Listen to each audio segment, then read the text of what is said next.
Food has always been a really important part of my life.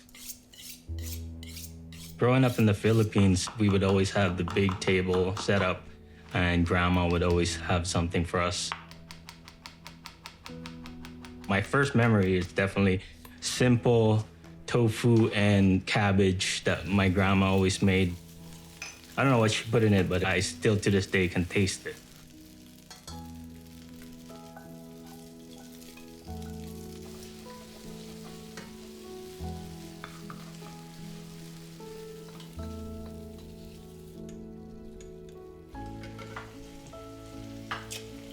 Want to go grab the eggs? My grandma had a restaurant in Manila where I grew up. The restaurant, it was the heart of the neighborhood, the heart of the community.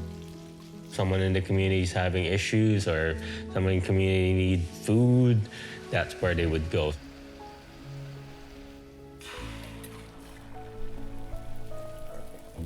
Her principles, her values are very important. It's part of me. It's part of what molded me as a person.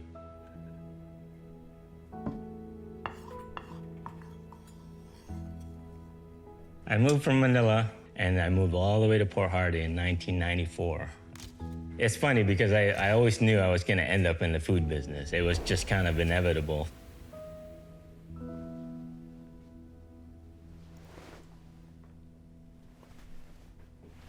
Growing up in the Philippines, my perception of Canada is always on TV. You watch Saved by the Bell, you think that everything is peachy, but when I found out there's a lot of people that are struggling, especially in the downtown core, it blew my mind.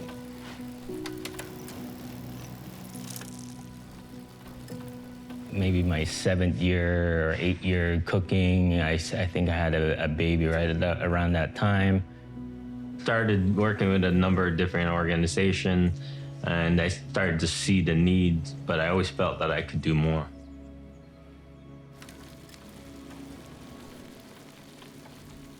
When the pandemic struck, everything ground to a halt. During that time, all the different restaurants that are shutting down, they have prep for at least a week. So in at least a week worth of food that's about to get wasted. People in the city, not necessarily in the best financial situation, and a lot of them are my dishwasher or my first cook, my second cook. That's when it clicked. Maybe we can do something with this food and give it to those people that worked hard for us, that have worked side by side with us. And just through word of mouth, through connections, we went from different kitchen to another kitchen, emptying the fridge, get the food together, and then cook the food and get it out to the community.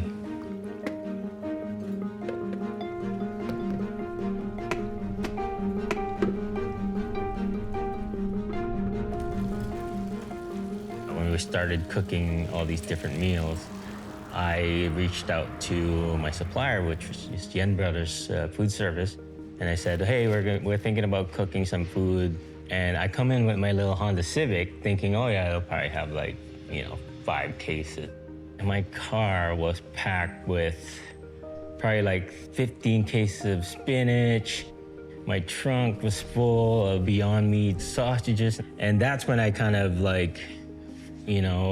this is a problem. Not just because it's pandemic, but I think this is a problem that we overproduce.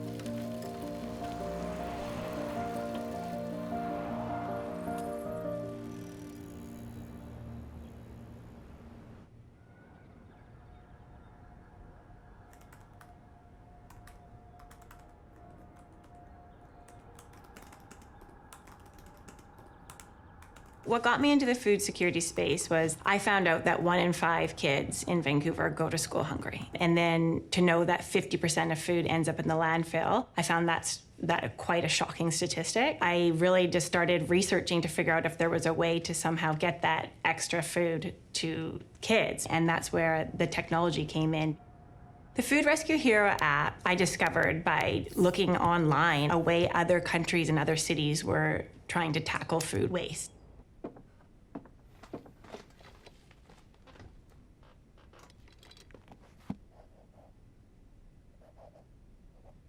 So our app is extremely efficient and useful in helping with this food pickup process. Essentially, all I have to do on my end when I get a call about food is I ask them how much it is and what kind of food it is. Got a call from Terra Bread's Olympic Village. They have baked goods available in large bags, approximate weight, quantity, and then a little note for our volunteers so that they know what they're picking up. From here, all I have to do is publish this rescue, and then the notification will go out to about 1,800 volunteers.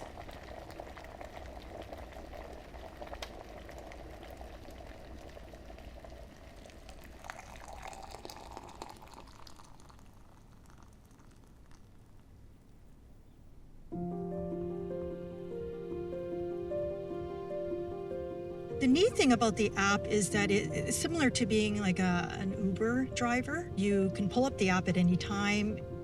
You can see what rescues are available, and you can also see who the donors and the recipients are.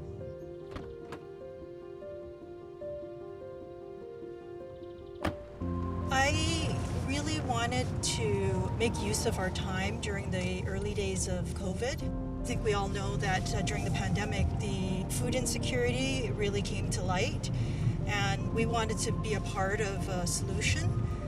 There's ability for me to look up my impact, and I can see that I've rescued thousands and thousands of pounds of food from the landfill. Our niche is really collecting from businesses that really haven't had a mechanism to donate their surplus food because it's too hard to send a truck to pick up a donation of about 150 pounds. It's just not going to work. It's not scalable. It's not efficient. It's not cost effective. This app technology allows for these businesses to basically have access to food recovery. And it's exciting that Vancouver has this now. We started doing food rescues in March of 2020. We did not have the app in March 2020. Community partners were calling us constantly saying, you know, there's such a need right now. You cannot believe it. There's lineups around the corner. And then on the other hand, we had food suppliers now calling us saying, listen, guys, this is your time. We've got food. Can you come pick it up? So we just started manually matching food with community partners and then blasting out an email every night with matches we had made. And slowly we'd have 20 volunteers, and then it started growing to 100. And within weeks we had about 500 volunteers just on an email chain as we were matching food to community partners.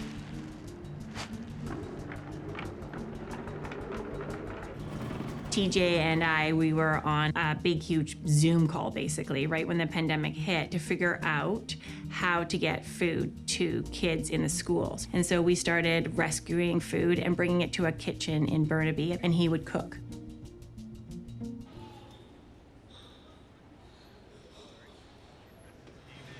Yeah. This carrots, this, yeah, that radish we're gonna get. I'll get another cart.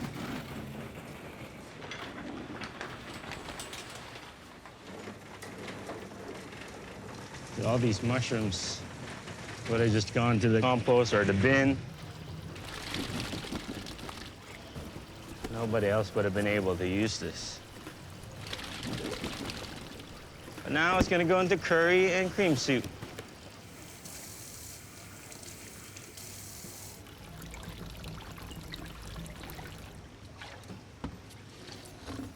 So we were cooking at Pacific Restaurant Supply during the beginning of COVID. And then when that ended, I decided to keep going and keep doing what we have started, because as you can see, we just keep getting all these different surplus food, all these different amazing produce that would have otherwise gone to the garbage. I contacted Coastal Commissary, and they were gracious enough to let us cook in here.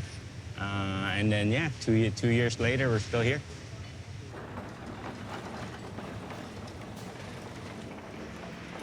Palit tayo sandali ah. Eh, sa TV ka na ngayon ah. The height of the pandemic, we were doing about 3,000 meals a week.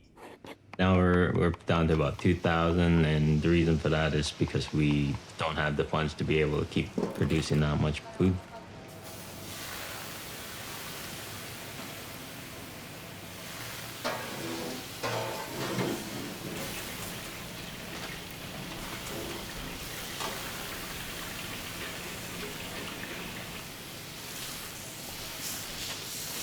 Vancouver food runners will bring us the food that we need to be able to cook. Sometimes it will just come organically, somebody will call them. And then sometimes, like, I'll get a call and somebody will say, got these mushrooms, I have 10 cases of it, can you use it? And essentially it just, you know, we don't actually have to pick it up, which is great, because the more that we are out there picking up and delivering, the more that we're not here cooking, right? So the volunteers are the ones picking it up, bringing it over here, and they're also the ones that delivering it to the community partners that we provide for.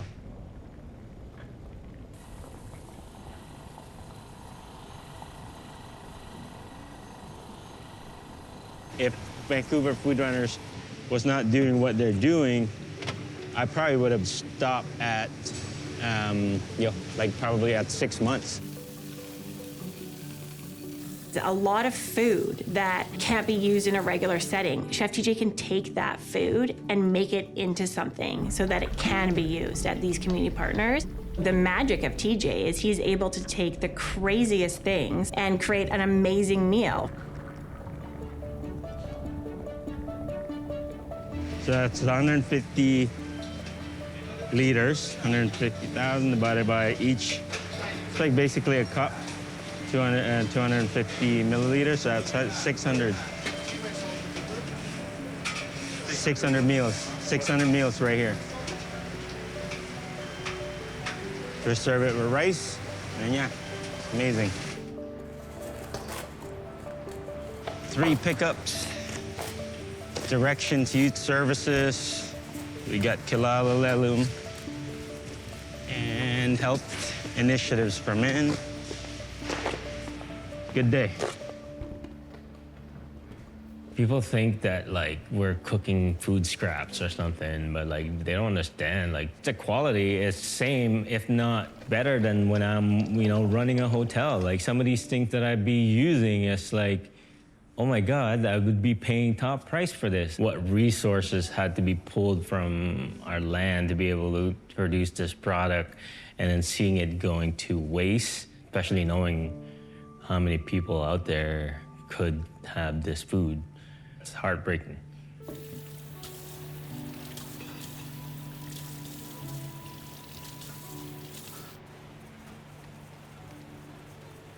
The problem of food waste, it's incredibly complex. You know, food waste is happening across the food supply chain, from the farm to the catering company to the campus. So it requires a sort of multifaceted solution to that. And it requires political will, whether that looks like regulations or voluntary agreements. It requires education with food donors. I mean, we're just one small part of a huge landscape of organizations and individuals working on the issue of food waste. Part of our role is, like, how do we create this culture and make it easy for food businesses, and how do we make it normal? You know, some of our food businesses, they've really become our champions. Like, they are actually the ones that are reaching out to other food businesses to say, hey, connect to Vancouver Food Runners. They make this process so easy. My name is Eden, and I'm the operations manager for Grounds for Coffee here in Vancouver. We're known for our cinnamon buns, which we've been making for 27 years. Originally, Vancouver didn't even have a very good biodegradable system, so you would see things going in the garbage, and it would just break your heart. On a really good day, just a few buns, few muffins are going in the garbage, but training, mistakes, all sorts of things can go wrong. You'd see a few hundred in the garbage. So Vancouver Food Runners has a whole bunch of wonderful volunteers who make stops at both of our shops about twice a week. We see a lot of it going to women's shelter, I know, as well as some schools as well. It's amazing to hear where these things are ending up and how we're helping people. And that's as a very small operation. I can only imagine the volumes you would see being redirected beneficially from larger companies.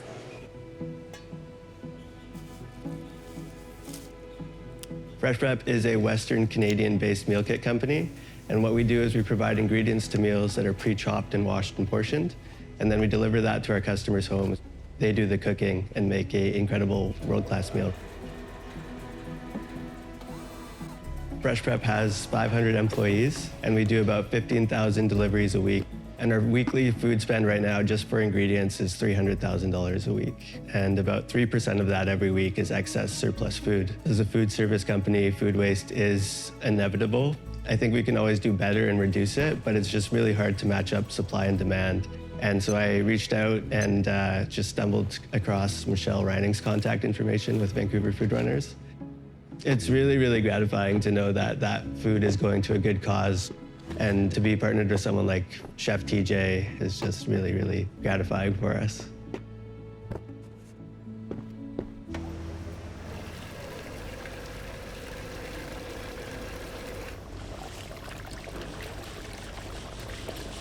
After this, we move on to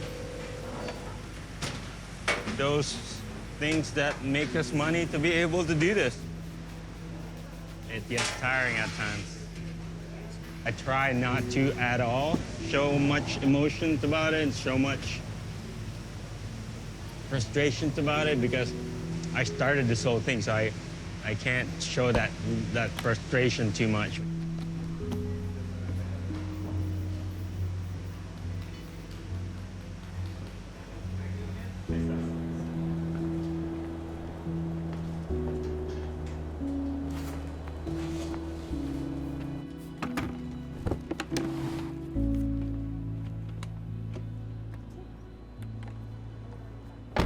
Going back to the very first year that we were in operation, I remember, can we rescue 14,000 pounds of food? That was our big goal.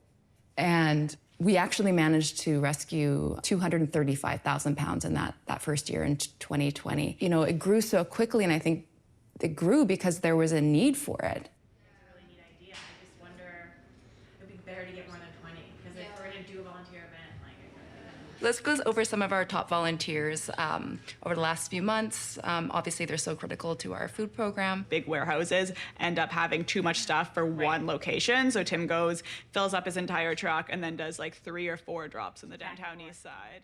So I've gotten calls about 7,000 mangoes. That was a big one. I've gotten calls about like 10,000 pounds of kale. But since we have such a wonderful team of volunteers, we're able to pick it up and distribute it. A lot of them personally have rescued over 100,000 pounds of food, and we truly could not do this operation without them, even in the slightest.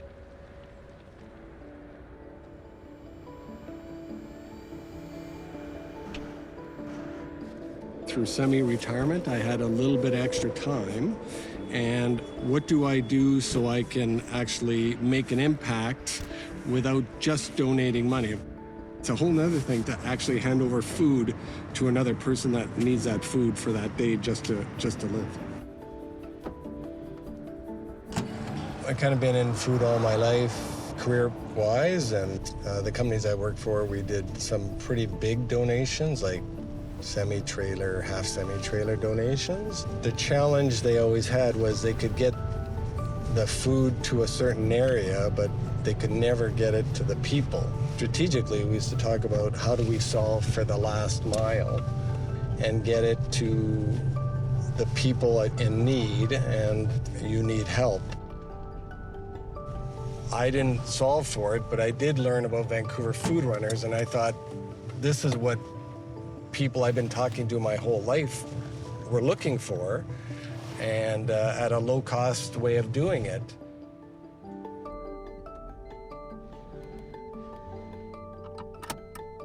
There's a real sense of community, and I feel it when I'm making my runs.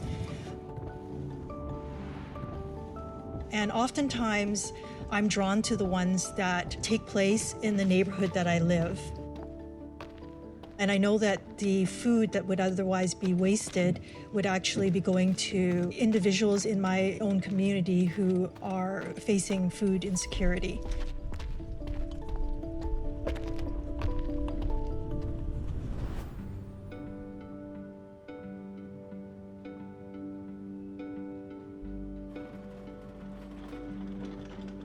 It has been nice because, I mean, the past 2 years have been kind of isolating. To be able to go out and do something and meet people, even if it's just for short periods of time, It's just felt like the world is not such a horrible place.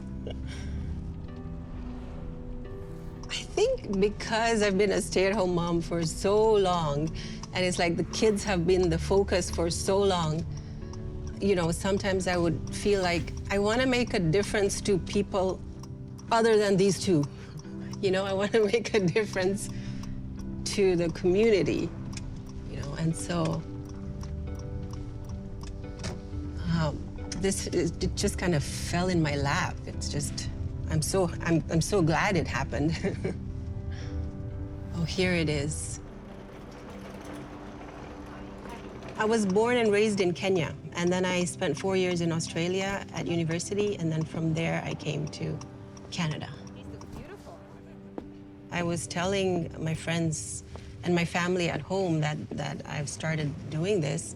A couple of them couldn't believe that there was actually that much poverty in a place like Canada. I remember one of my friends saying, like, there's no poor people in Canada. And I was like, you'd be surprised. 1 in 8 or 1 in 9 people are food insecure. And I had no idea. You don't really see it unless you actually go to like the downtown east side. That's when you actually see that this is real and it's happening.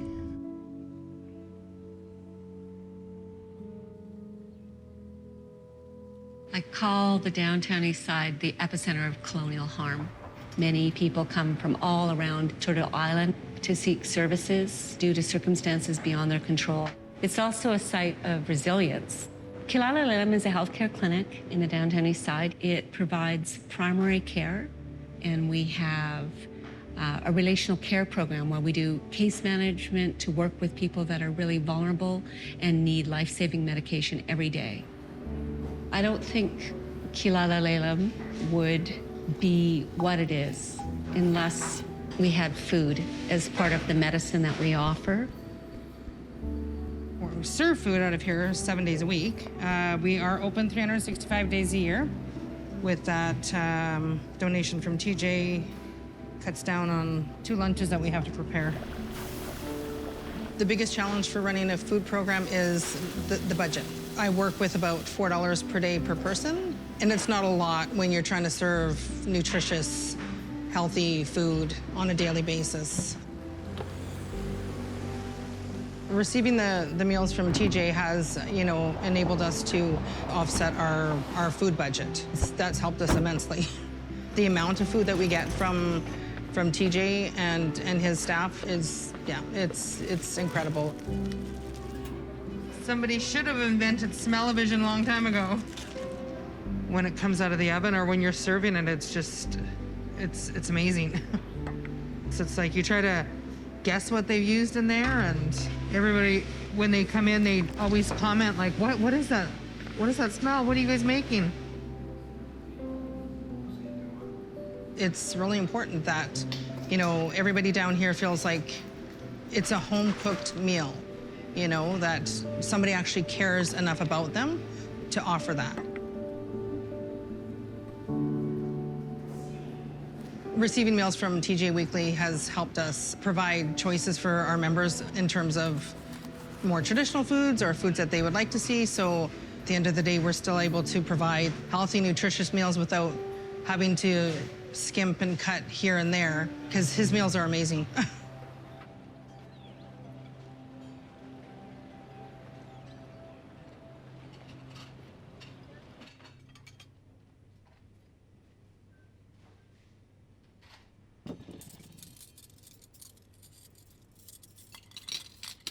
When I started realizing this is not sustainable, I think it was the second shutdown. So essentially, all the restaurants were closed again. So, you know, the money that we were able to build started getting lower and lower and lower. This is so important that I want to make sure that whoever's helping me is still being paid. I was dipping into my own savings account. Charcuterie done. Baguette we're working on right now. Antipasta platter. Hummus, there's only 2 bowled up. We might need a little bit more.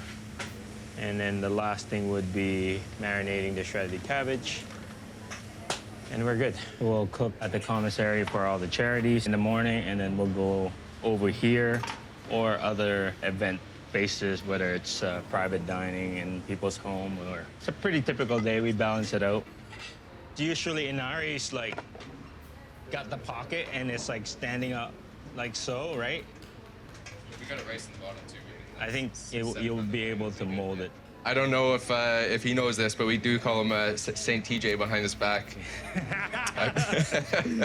He doesn't have a bad bone in his body. He's always looking out for the people around him, making sure that that everybody else is good before taking care of himself. So we'll just fill that corner with pickles and then tomatoes here. It's important to stay a chef because one, that's what I'm good at, and two, that's what I love and that's my passion. And it's important for me to not run it as a charity, but run it as a business. We still want to keep making sure that we're being able to provide for the people that we provide for, but we also still want to make sure that we're still making enough money by doing this kind of stuff, and also that we're still exercising our culinary muscle, so to speak. I mean, he's great with the community. He's great the one-on-one, but also I think he's also changed the community and the culinary industry because, you know, we're all trying to make everybody around us better. So I think that's why I've stuck around for so long. Once we've got a bunch, I want you to layer like so, okay? Yeah, we always try to make sure that we're okay, but in reality, there are some months where I'm thinking, you know, hey, should we just stop this?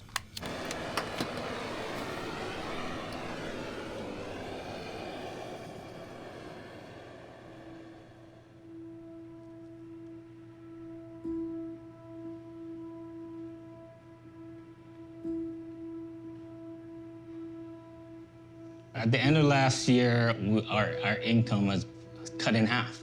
So it became a turning point for me, not only as to how we're gonna keep this going financially, but also for myself, because I've been a chef for 23 years in the private sector, so the easiest way for me is to just go back, right? Go back and maybe run another hotel or open more restaurant, be a consultant, and that would be the end of it. I felt guilty. I got 1,200 meals gone every week. I feel guilty, even though I shouldn't, right? Because I've been able to help all these people during the time that I did. If I stopped it, I should just say, hey, good job, that's it. But like, I feel guilty having to stop this. The more food that I see that I'm able to divert into different places, the more that I hear about the impact that we do, the more pressure it gets in me. Like, because like, well, how much more is out there? How much more food can I divert? How much more people can I help? Like, if I had the resources, how much more can I do?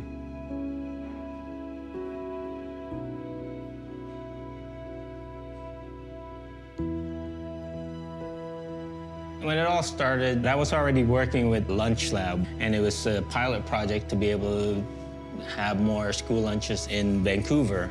A social worker sent us one of the kids' feedback that said, I've never been to a restaurant. I've never been to a restaurant, but this is what I imagine a restaurant food would be. Like, imagine a kid not being able to go to a restaurant. Sorry. You ask why, how I can keep going, how I'm able to keep going. Dude, that's just one. That's all I need, man. That's all I need. Take all the eyes out now. No, we'll take the eyes. You guys just peel it and then we'll take it. I think I printed that off too, yeah. I had to find that one because it was in your folder, not mine. I got the support of people and I have to keep going. That's kind of where I land is. Like, I got the support of people. People believe in me. People understand that what I do is important, and they will help me if I ask.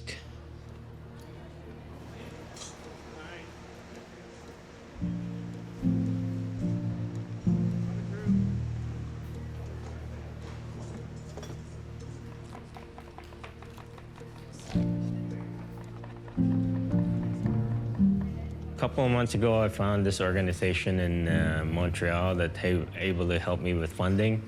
It's an amazing feeling that now I don't necessarily have to hustle and try to like dip into my pocket to be able to keep cooking for the community. But also it was really rewarding for me to like, hey, even people from Montreal notice what we do and support what we're doing. In culinary school, I knew I didn't want to go into a fancy restaurant. I knew that this is what I wanted to do. It's just wanting to make a difference in a community that is forgotten about. And then, you know, along comes TJ too, and to find out that he's pivoted his own career as well to go into providing meals down here for the downtown east side is incredible. TJ has a heart of gold, and TJ is a connector. From start to finish, this is a true community project. And yeah, we just feel so privileged to be able to collaborate and work with him. If somehow we can spread more awareness to people in general about food waste, you know, and letting them know that there are places out there like Vancouver Food Runners that would be more than happy to pick up their food, or people like TJ that will turn that food into really nutritious meals for several locations on the downtown east side. The more awareness that there is out there, the bigger TJ's organization can grow as well.